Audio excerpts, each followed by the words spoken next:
আমরা নির্বাচনের আগে জনগণের সামনে একটি ম্যানিফেস্টো উপস্থাপন করেছিলাম এবং সেই ম্যানিফেস্টোর মূল লক্ষ্যই ছিল একটি উন্নত এবং সমৃদ্ধশীল বাংলাদেশ, উন্নত সমৃদ্ধশীল মর্যাদাশীল বাংলাদেশ গঠন করার। এবং সেটির জন্যই বাংলাদেশের মানুষ এই ম্যানিফেস্টো গ্রহণ করেছে বলেই বাংলাদেশ জাতীয়তাবাদী দল সরকার গঠনে সক্ষম হয়েছে।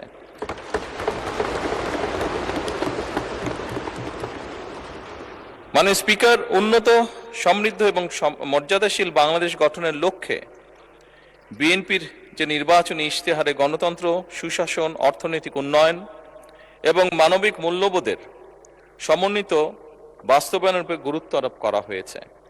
এতে অবাধ ও সুষ্ঠু নির্বাচন, প্রশাসনিক স্বচ্ছতা ও জবাবদিহিতা নিশ্চিত করার পাশাপাশি অবশ্যই আইনের শাসন, মানবাধিকার ও মত প্রকাশের স্বাধীনতা প্রতিষ্ঠার কথা বলা হয়েছে।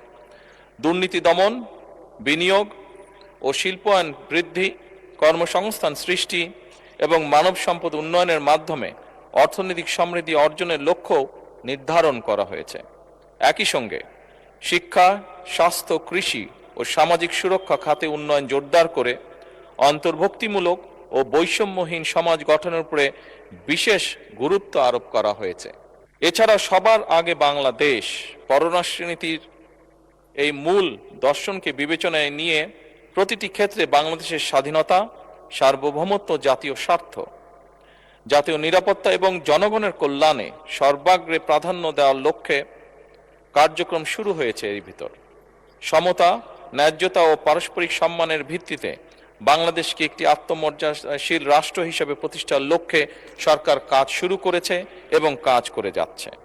সরকারের নির্বাচনী ইশতেহারে ঘোষিত কার্যক্রম সমূহ বাস্তবায়নের লক্ষ্যে সকল মন্ত্রণালয় বিভাগে আগামী 180 দিন, আগামী 2026-27 অর্থ বছরে এবং আগামী 5 বছরের কর্মপরিকল্পনা প্রণয়ন করেছে এবং তা বাস্তবায়নে প্রয়োজনীয় উদ্যোগ গ্রহণ করেছে।